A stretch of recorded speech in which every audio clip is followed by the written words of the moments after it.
Welcome, sir. Councillor Finley Karngar. Thank you. The man who has been moving tough. Your whole office has been moving really tough these few days. Where are you getting that stance from? No, Julius. The office of the Ombudsman has not been moving as we are describing it. We have been working based on the the mandate for which the Liberian people selected us through the Senate, and then were subsequently confirmed. So please do not describe us as being tough. Our job is to help to improve trust in government. Is our primary objective, and we have got to work very hard in order to achieve that. Now, recently you took different actions. You issued a statement. Sorry, but someone sent me a message saying you are a prophet instead of a journalist. Maybe you can open a church.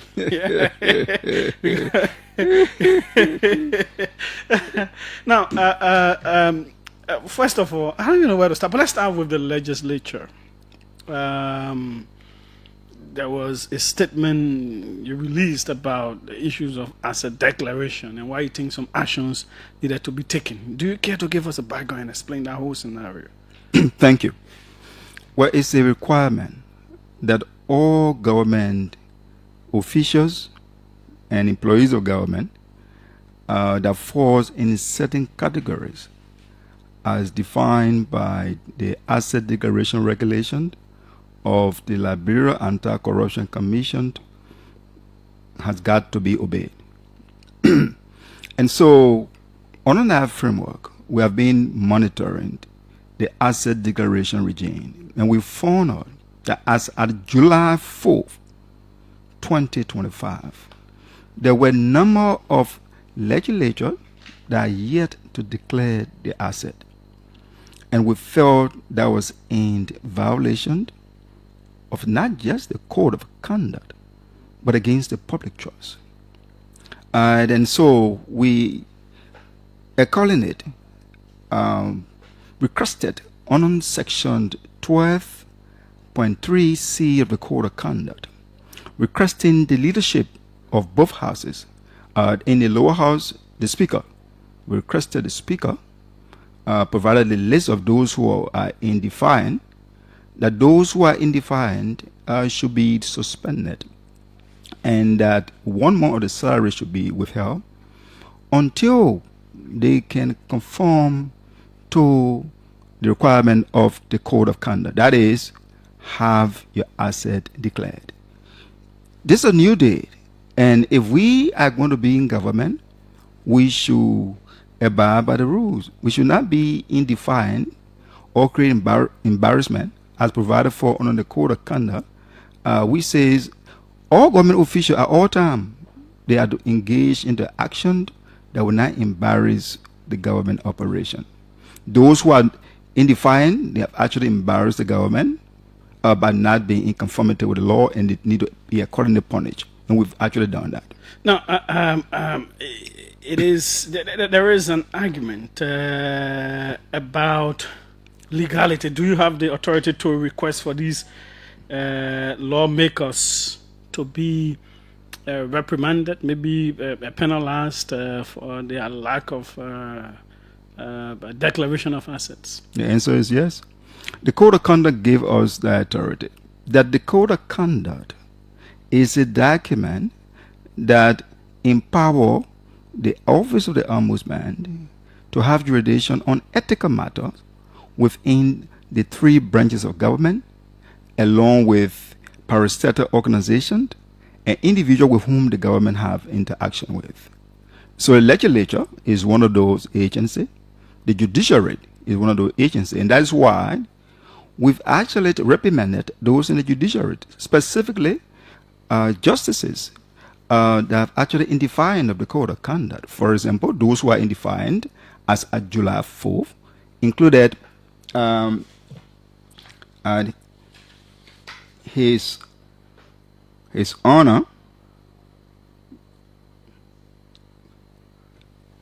Yusuf D. Kaba, Her Honor, James Etta H. Wolokoli, Her Honor, Shannon D. Clinton Johnson, Her Honor, Justice in Retirement, Justice Yo. These were the only members within the judiciary that have failed to declare the asset. It is interesting to note that of all the employees within the judiciary, as at July 4th, who were to declare the asset as below, they have all complied with the exception of the 4 justices. And we are hoping that in conformity with the law and the proceeding, the precedent of the court within the case of the National Election Commission that provides that the head of agency has a right in order to withhold salary for appropriate reason. In the case, the Chief Justice has the responsibility to withhold the salaries of all those who are in defiance of the code of conduct, and they have got to be in conformity by ensuring that their 1 month salary will be actually turned over to the government to be appropriately used, as will be determined by the legislatures.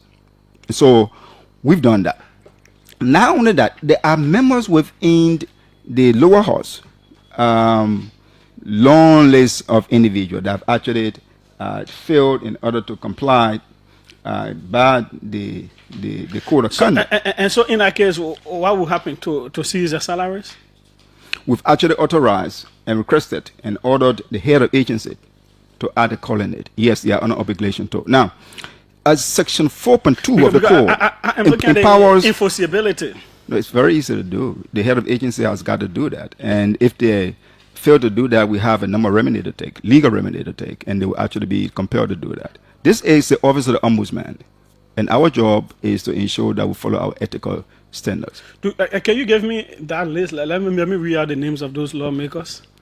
Yeah. Lawmakers in the lower house, sure, we can do that. Yeah, even at the Senate too. Okay. Yeah, so just let me do it quickly because I think I can read fast. Oh, okay. Yeah, I'm the journalist, so the people will believe it more.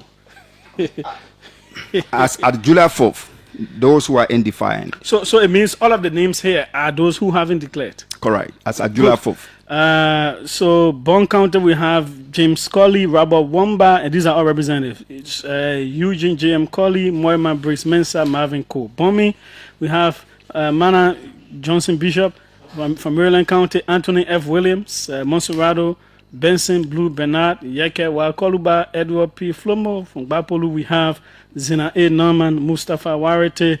From Grand Bassa, we have Isaac G. Bani, Matthew Joe. From Cape Mount, we have Bindu Masale, Mohammed Dosi, Sonny Fekai Bessie. From Grand Crew, we have Nathaniel N. Bawe Senior. From Lufa, we have Julie Fatoma Wea, Momo Siafakpoto, Gisi K. Collins. From Magibi, we have Roland O. Cooper, Emmanuel Ya, Clarence G. Ga. From Nimba County, we have Samuel Brown, Gase Nya Flomo, C. Esmiana. From Riverside, we have Steve Tikwa. From Grand Jeddah, we have Marie G. Johnson. From also, these are all the representatives. Then this is the senatorial one, right? Correct. As at July 4th. As at July 4th. Bombay County, we have Ellis J. Tyler. Grand Kima Simeon Taylor, Bapolu Boto Kane, Grand Jeddah Zoe Peno, Thomas Yaya Nimlin, Riverside County, Wellington G. Smith, Bill Twewe, Sano County, Creighton Duncan, Grand Crew County, Numene Batekwa, Maryland County, James Biney, Monserrato Sir Joseph, and Nimba County, Samuel Koga. Well, Samuel Koga has reacted and deliberately disagreed. I think he said he declares asset also that you are misrepresenting him. So let's go back to the Honorable Koga. Koga is a good friend of mine. In fact, I owe a duty to him because he's my client, and at all time I have that client's lawyer's relationship with him. In this case of the code of conduct, Koga, as at July 4th, was in defiance of the code of conduct. Now, Koga office presented a document to the Ombudsman that indicated that as at July 17, he had declared his asset, which is long in violation of the time frame provided. The time frame provided is 30 days. Once you assume power to declare your asset, that should be done within 30 days. And if you do not declare that within 30 days, you are actually in defiance of the code of conduct. Did he declare his asset as at today? Yes, he has. But does that mean that he's not in violation? His penalty could be mitigated. That could be a conversation that could be held with the leadership that you mitigate his penalty because he declared, but it's after the fact. He should have done that 30 days. So the names that we have, these are individuals who have been in government officials, for that matter, who have been in office for more than 30 days are required by the law. But not only that, there are a number of individuals that have been sanctioned and recommended for removal from office. We are going to come to those cases, those specific cases. You just want to clear out the issue of the lawmaker. So, given that the legislature is usually like a kind of fraternity or so. I'm looking at seeing the speaker, the committee on ways, means and finance, or the pro tem, the committee ways and finance to recommend to finance ministry that they should block those people's salaries. Do you really see that happening? I think so.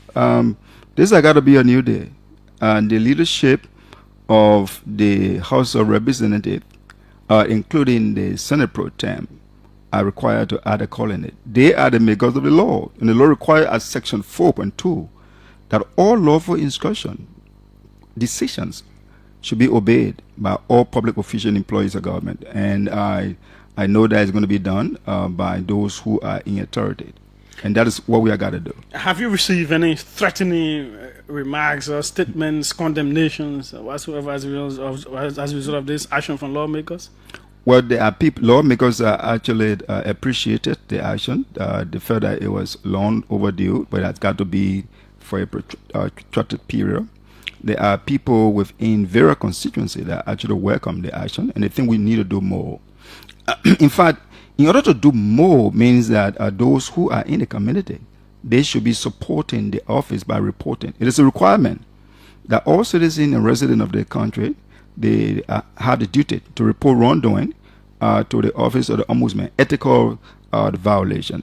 And so individuals who have been doing that, we want to tell them thank you. We are not going to call their names because we are prohibited from calling their names, but they are all over. They are in government, they are also our government. Then came this one. The Ombudsman's office has reprimanded several government officials and recommended their removal from public service for violating Part 5 of the Code of Conduct.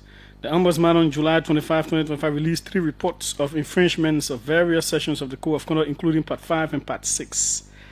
The reports, no, Part 11, XI is 11. The reports detail wrongful political participation, discrimination in the workplace, and the failure of the government to provide necessary work tools to an employee of the Central Agricultural Research Institute, Cllr. Due to the violation of Part 5 of the Code of Conduct, the Ombudsman determined that 36 public officials were guilty and recommended their removal from public service for the sake of the public good.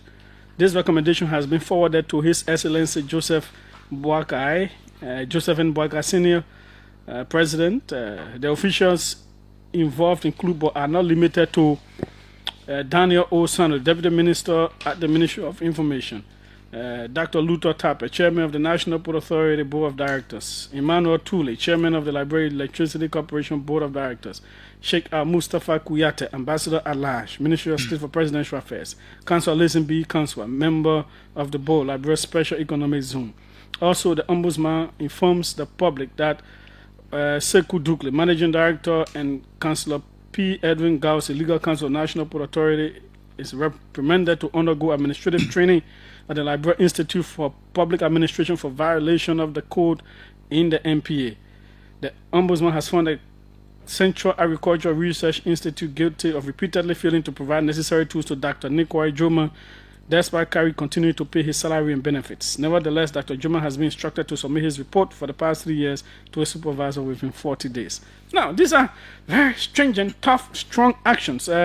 You say what? 36 public officials were guilty and recommended for removal from public office. As the president should dismiss it. What did they do? No, not 36 public official. You Okay. could read a list from the report. 26 public official. Okay, but you have to tell us this in this release one for the entity. So maybe that was an error. So that's 26 public officials. Okay, so Right. let me read them. Dixon Tamba, Liberia Immigration Service. No, he's not one of them. So you have to go down to the defendants. Okay. So the defendants in these proceedings are okay. Thanks so kindly.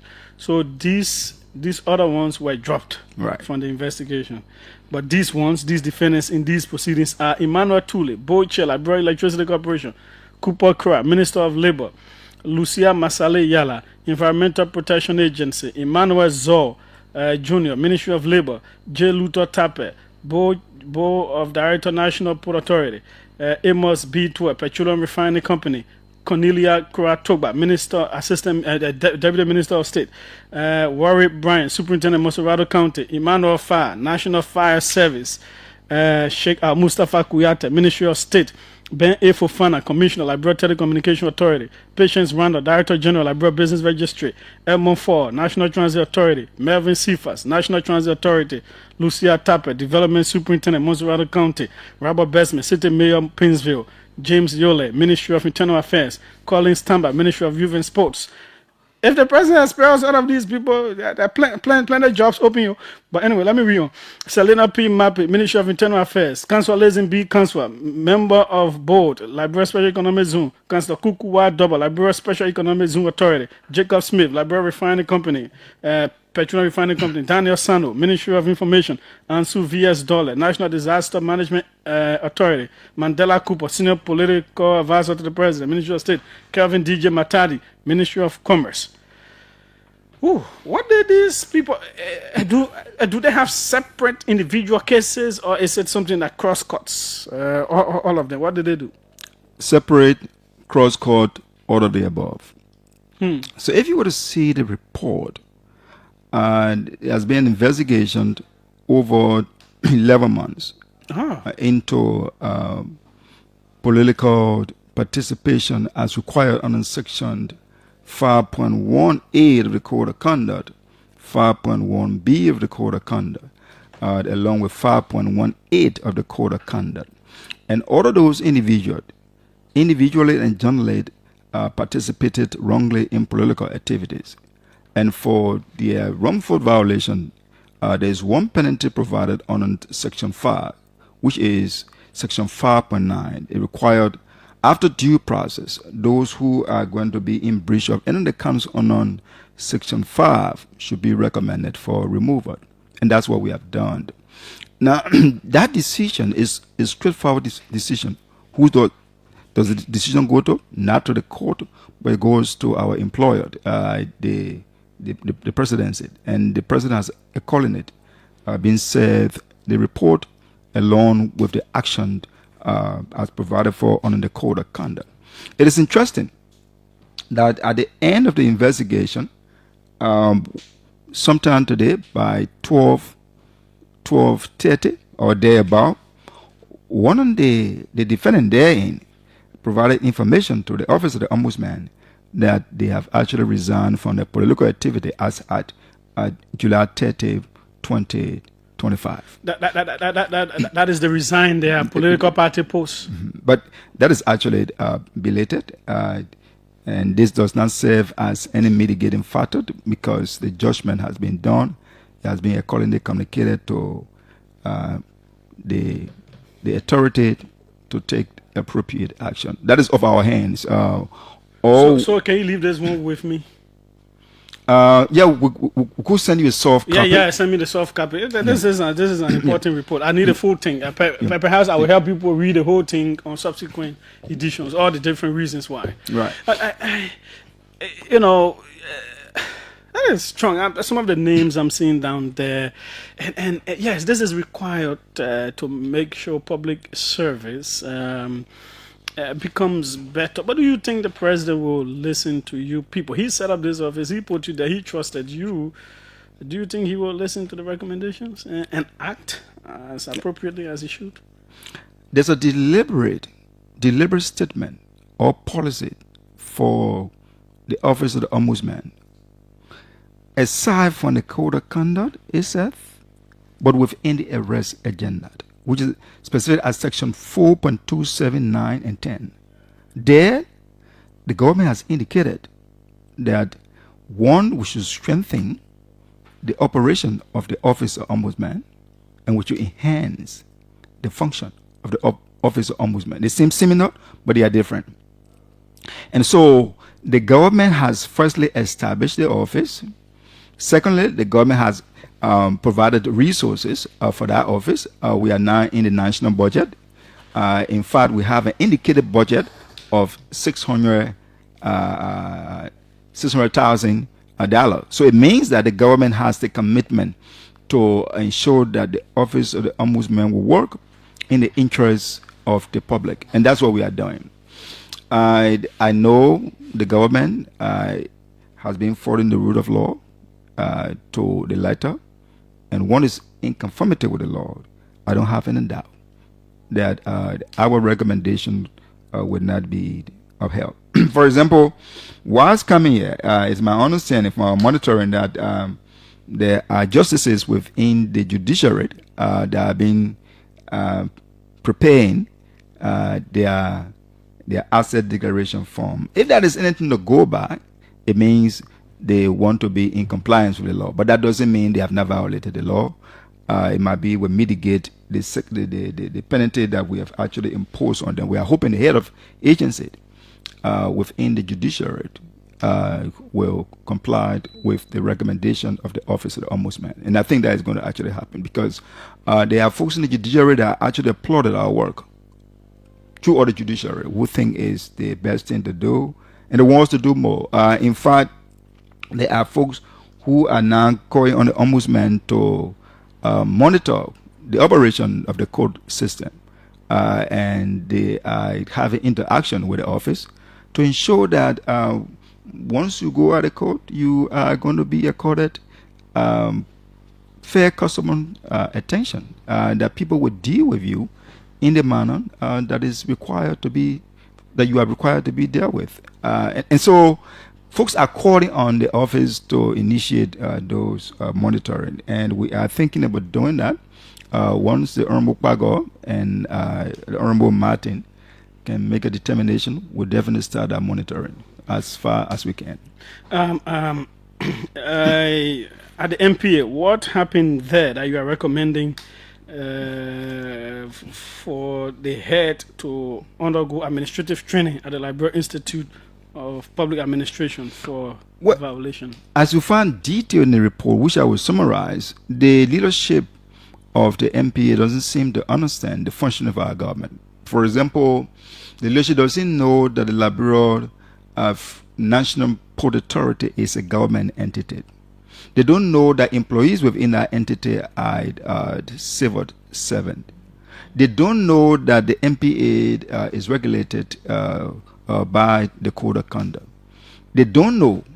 So, and more so, because of their ignorance to the law and the policy and the norm, even the establishment of the port, it's a good thing that they can do either 2 or 3 day course in public administration, as will be designed by the Liberia Institute of Public Administration, and will be administered to them. Now, or one would think that is demeaning. No, that's not. Training is a key requirement for job satisfaction, for job efficiency, and for growth. Now, one should not give our training. Now, they are not the only one that have been recommended for training. For example, the Honorable Augustine Manabalak has been recommended to be trained at the Liberia Institute of Public Administration for his failure to understand the working of government. So it's the same by folks, the leadership at the Liberia, the National Port Authority, the Honorable Duclade, along with his 2 lawyers who don't seem to understand that it would be better that they actually want to go that training. Otherwise, the functioning of the port may be seen as a private entity, which it is not, and the customers that deal with that entity are going to be wrongly treated if they don't understand that it's a private and a public entity. So that is going to be harmful to the Liberian people. In the interest of the public, it is good that those employees, officials of government, will undergo the appropriate public administration training as will be administered by the Liberia Institute of Public Administration. Now, how did you get these complaints? Were you out looking for complaints, or what happened? People brought it to you. How did it happen? Good. So the Office of the Ombudsman received complaint in 3 forms. One is going to be a general complaint that could be filed by anyone who think there is an ethical breach, and then they can file that complaint. They can file that complaint by sending a letter or an email, or just by calling the Office of the Ombudsman and complaining, and we will transcribe that complaint into a write-out to ensure that it's documented. That's one complaint. Another complaint could be in the form of a whistleblowing. So a whistleblower could identify a wrong, an ethical wrong, and report that to the Office of the Ombudsman. Under Whistleblower Protection Code, we are under obligation to protect that and to make a determination if we have the authority to investigate such a complaint. If we have the authority, we'll communicate with the whistleblower within the time frame, and then we will commence an investigation. That's the second category of complaint. So a direct complaint or a whistleblower. The third category of complaint is the one that the office themselves, the Office of the Ombudsman, has the authority to self-initiate investigation. So we initiate an investigation, and we request those involved to come for hearing, and then if they do, so that's a third category of complaint. So self-initiated, a general complaint, a whistleblower. The fourth category of complaint that we receive will be those that are forwarded to us by the LCC or other government agency. For example, we have a complaint that was forwarded to us by the Ministry of Finance and Development Planning, which is actually being concluded. We have a number of complaints forwarded to us by our partner, the LCC, and other government agencies, and we will not call their name because of the kind of work they do. Okay. Now, I'm interested also in Dr. Nekwa Juma's case. What does he say? The entity failed to provide necessary tools. What does that mean? It is a requirement that the government of Liberia is under obligation to ensure that those who are employees and officials of government will be given the necessary tools in order to work, including training, workspace, and those reasonable things that will be required in order to provide the public service for which you are being hired for. In the case of Dr. Juma has been employed by the government of Liberia through the Central Agricultural Research Institute. But notwithstanding, Dr. Juma has not been provided the tools to work, and which are provided to other similar staff within his category. Dr. Juma is a scientist, and he needs tools such as computer to be able to work. He will need to have a workspace. He will need to have an office. He will not have the things that are given to similarly situated employees of his. It said that he's been sidelined. That the German has requested and he has not been provided those tools for about 3 years now. As a result, he's unable to perform his duty in line with the reason for which he's being paid and is being hired by the Liberian people. He is being currently paid. Indeed. As we speak. Cllr management is paying that the German jelly, like the government is paying me for the work I'm doing right now. But he's not really working. But he is not working as he would do because the government has failed in order to provide the tools for him. So the government is in violation. The government cannot employ you and it cannot give you tools to work. That is going to be wrong. And because the government violated his right to work effectively, provided for under the code of conduct, the government was held in violation, and the government has been ordered through the Cllr management to provide the necessary tools to the Juma within a time frame based on the budget, and we are monitoring that. We hope that the government will provide the Juma the necessary tools so they can begin to work. Failure of the government to provide the necessary tools, we are going to appropriately monitor and will meet out necessary penalty against the Cllr management for the failure to continuously refuse to honor the request of Dr. Joma. You also asked him to do a report in a period of 40 days. Yeah. Report about what? Now we are indicated to Dr. Joma and all those who are similarly situated in government ministries and agencies that do not use that aspect of the law to make you not to be innovative and creative.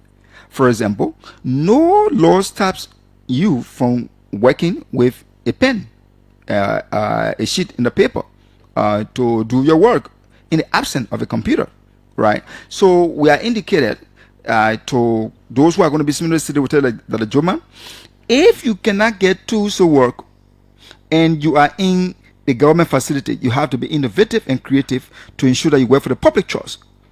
If you receive the salary over time and you do not work as is done by the Joma, we are going to hold you in violation as embarrassing the government function, and we are going to use section 8.2 of the Code of Conduct to recommend your dismissal from government.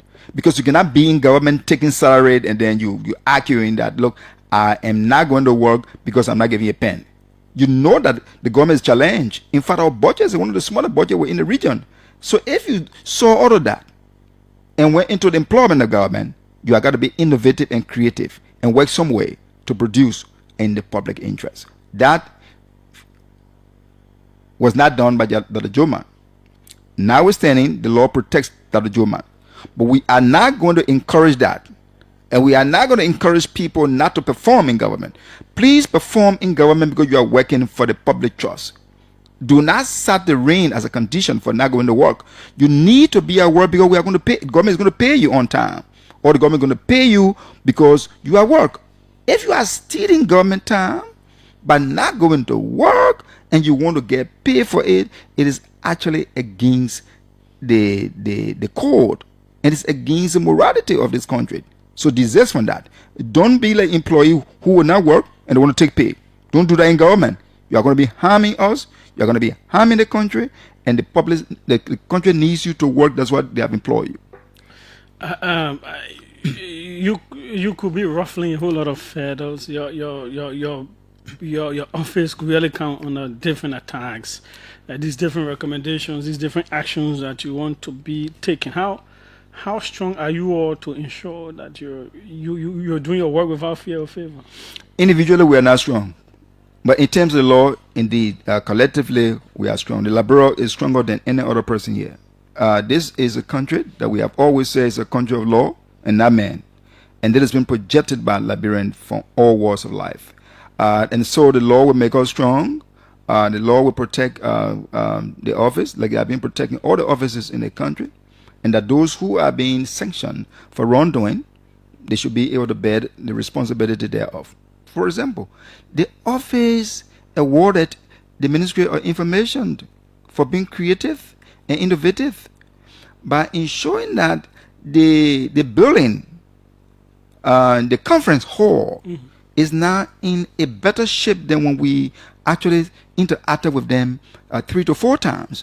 They brought in new seating in there. They've changed the seating. They repainted the wall. In fact, the place is beautiful and more conducive than it was. So we actually awarded them because the code requires that.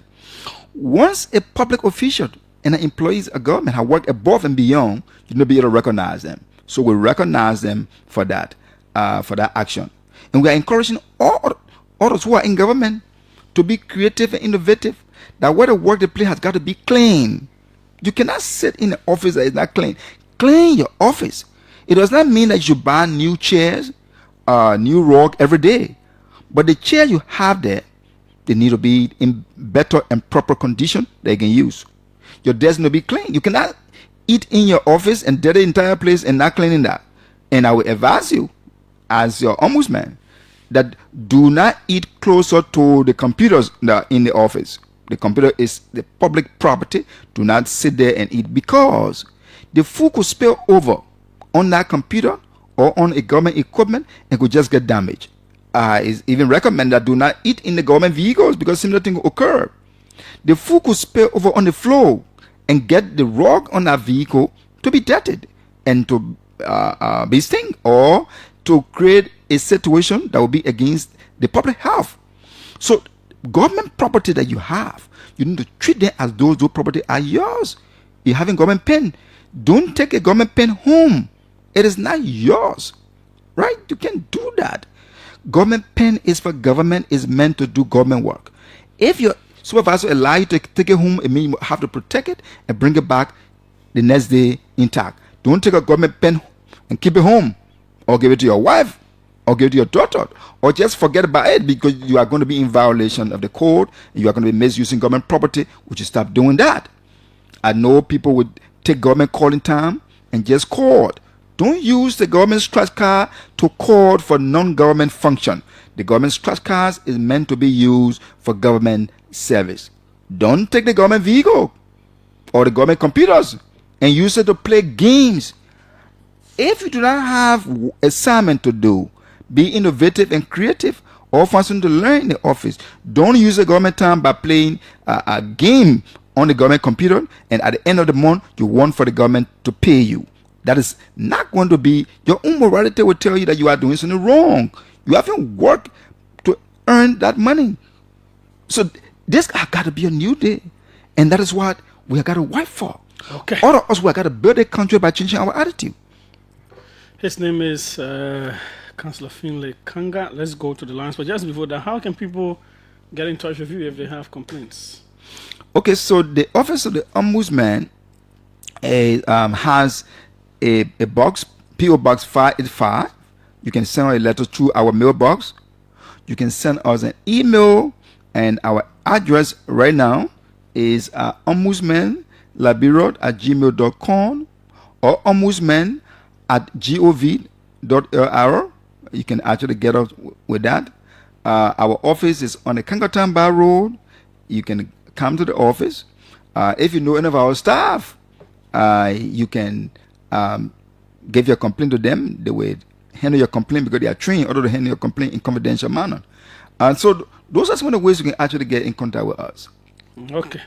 Let me take the calls on 0777700 995 995 995. The numbers to call, and you will be through to the OK conversation on OKFM 99.5. Tough measures by the Ombudsman. Welcome. Let's hear you.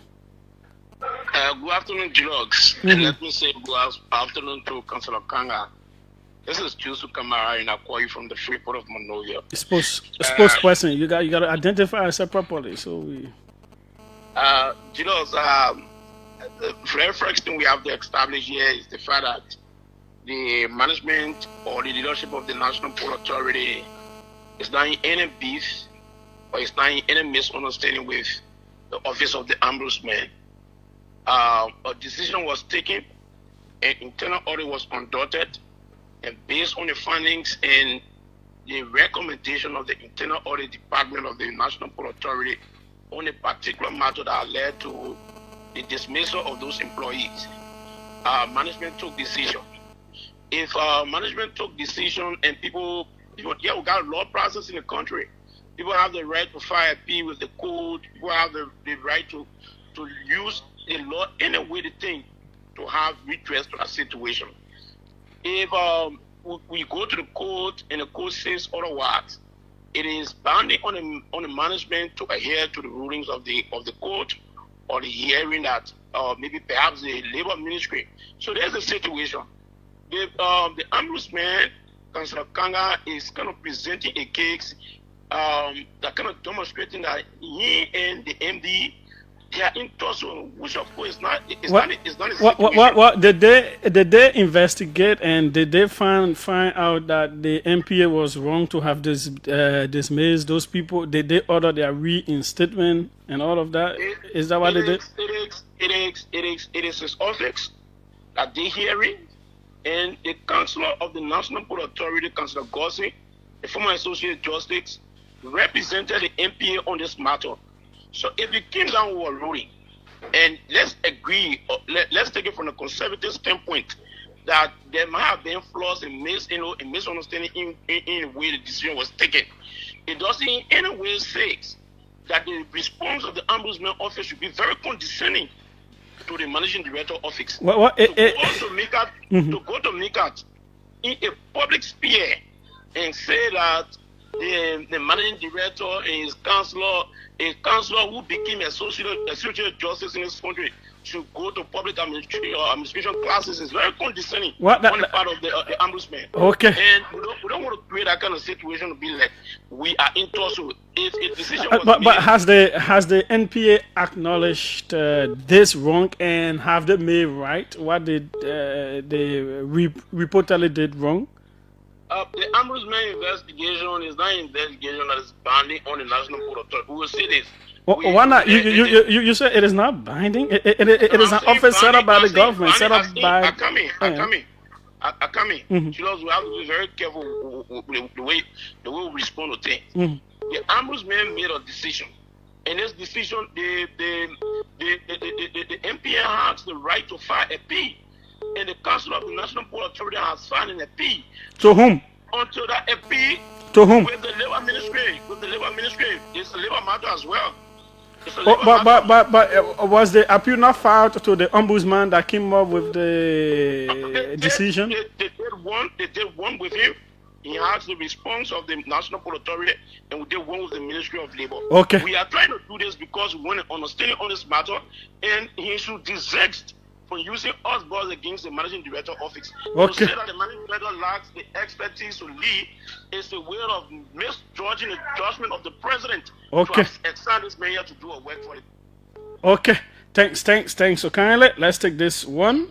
International, welcome. Let's hear you. Good afternoon, Julius. And I want to say hi to Councillor Finley Karngar. I'm John Akinire, and I join you from Lewisham in London. Go ahead. So I want to appreciate the Office of the Ombudsman for the progress made so far, and I wish them all the best. But my basic concern is their website. So I think on July 15, I had a complaint. I wrote a formal communication, and the fact that I'm not in Liberia and I wanted to deliver that communication myself, I went to the website, and there's a link there where they can say make a complaint. So I went to that link, I followed through all the formalities, upload my evidence and stuff, because it was truly against the superintendent of Grand County on July 13. I gone on a government function, road government vehicle, and then he went and made political statement and slandered, opposition political leader. I thought it violated, section 5 and several, part 5 and several sections under the Code of Conduct, also section 8.1 of the Code of Conduct that talk about using government vehicle for political activities. So since I made that complaint, every time I go to upload the documents, they will tell me, say, error. And my complaint are never going through. The only email that I saw on that website is info@ombudsman.com. I sent email to that particular email address, it bounced back. Since then, I have not found any way out to make my complaint. I still have my communication. I still feel that the superintendent was wrong. Okay, thanks. Okay, good. He will respond. Let's take other people here. Welcome, and let's hear you, Attorney Maxwell Grisby. Good evening. Generally, good evening, Councillor Karngar. How are you? This is Councillor Grisby Maxwell.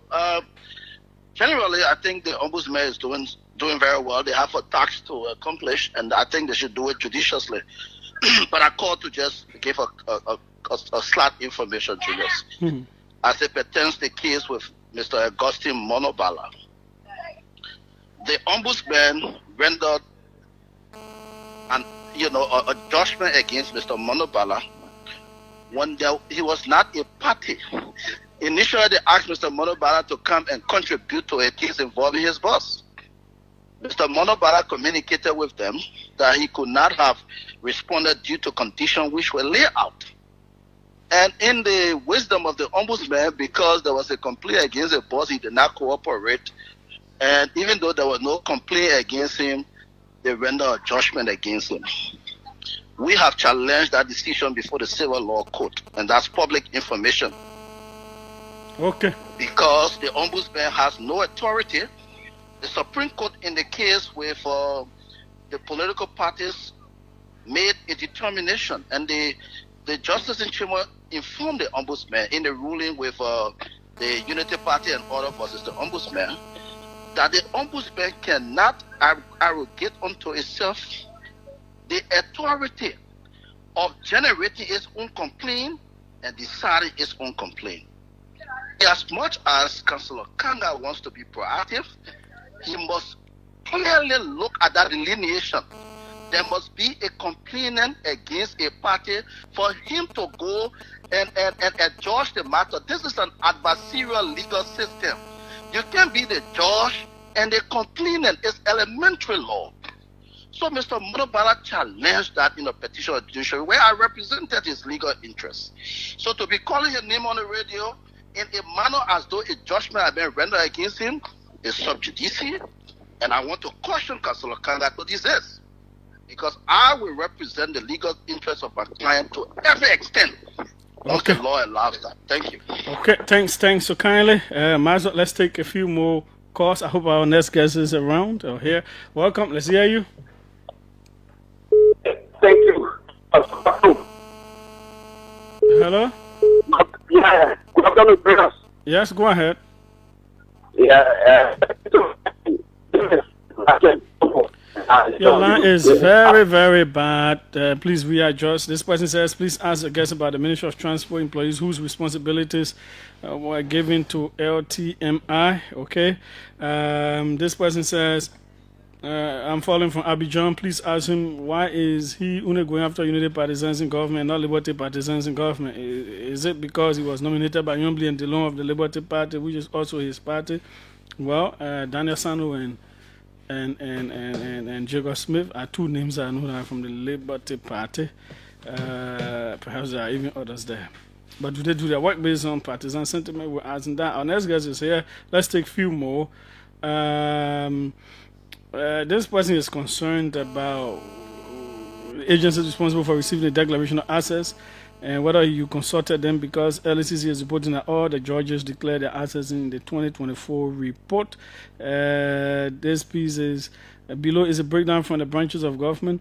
333 judges and administrative officers of the judiciary were identified as persons required by law to declare their income, asset, and liabilities.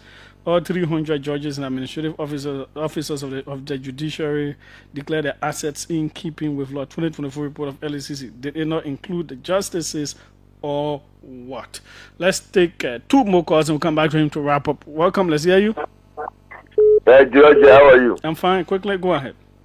George, you mean George, I guess any permission to people again. Okay, but then call me now. Let lead them. We shouldn't use the ombudsman time on that.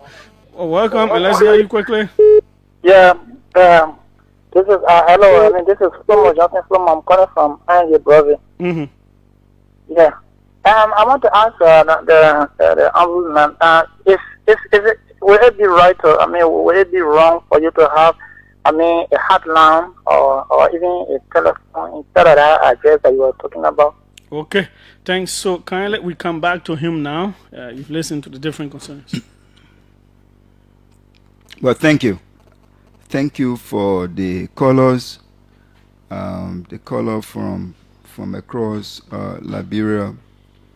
My recollection of the call was there was a public relation officer from the National Port Authority.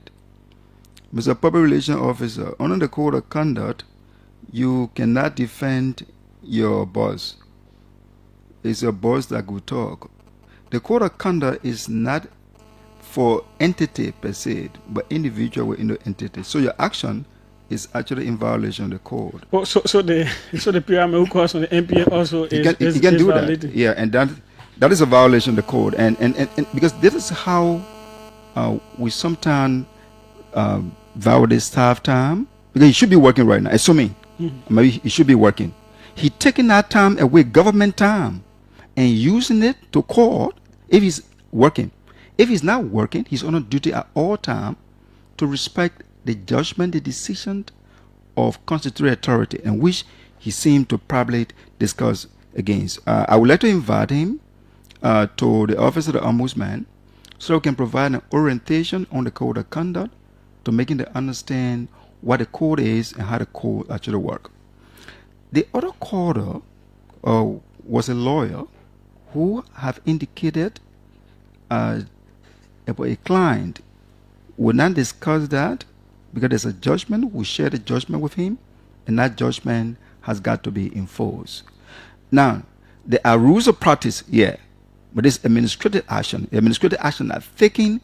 Court does not stop administrative action from being implemented. The government has got to work. The government is not going to wait because you take an appeal in the administrative action. There isn't any appeal in that matter, and that matter has got to be enforced. We are communicated with the board of director to take the appropriate action. We are communicated with LEPAD to ensure that Honorable Manambala Garsin will undergo his public administration training in conformity with the law.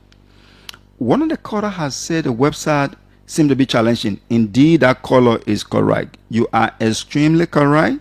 The website is not is not active in terms of being real-time website that you can actually lodge a complaint. Now, just so you know, the back office for the complaint mechanism on our website is still being developed by the Liberia, the LTA. They are still developing that back office aspect for us. But if you want to get us, just send an email to ombudsmanliberia@gmail. You might be able to get us other than using what you have on the website. I'm sorry for that. We are sorry, and we'd like to apologize to the entire public that the website is not responsive to the need right now. We are going to work on that with our service provider. Another question was, do you have a hotline at the office of the Ombudsman? Currently, we do not have a hotline, but that is something that we are thinking on doing. And once we have the resources available, we are going to have the hotline. Now, if you also want to engage with us, our Ombudsman Liberia Facebook page is active. You can engage with it. You can comment. You can send us communication on the Facebook page. Of course, that is actually active. We have other pages that are not fully active, but the Facebook is active. You can use it, and you can send to our website. Okay. I hope I try to answer the question as I remember them. Yes, but this has got to be a new day. People cannot stay in government and advocate against the government. An employee of the Freeport or every other government entity is an employee of government. He cannot be defending the misgiving of other employees in government. It's a violation of the code. We have penalized a number of lawyers and citizens for attempting to do that. For example, the Honorable Excellencies Cllr Beslo Yantid was penalized when when Honorable directed an order and instructed the Honorable Jetty Armour to represent her interests before the office of the Ombudsman. That's a violation. It was abuse of staff time. That is a public, it's a private job that for which she actually instructed Jolly to do that. And so she was fined. She was reprimanded by a fine of $500, and that fine has been communicated to us with Liz Well Finance people to see if that fine has been paid. We should stop doing that. Do not abuse staff time by telling them to go and defend my ministry. Defend it. No. They are only there to propagate the ministry policy and procedure. They are not there to defend any employees in there. By doing that, you are in violation. If they need to do, if there's an allegation against a staff in there under the code, you need to hire a private lawyer to be able to defend your interests, but not those who have been paid by government. They're using government money in order to defend. But I think you have to come for a part two. The people in government need to learn. So how to learn all of that, because there's a new day, and there's a day that we all have got to appreciate. We have a small window here. We need to do what we got to do. Okay. We have to do what is right for the country. We got to work within the public interest, and that's all we are going to do. Thanks so kindly, sir. And kindly send me that document to my soft. Send me the soft copy, please. Wait. Okay. Thanks so kindly.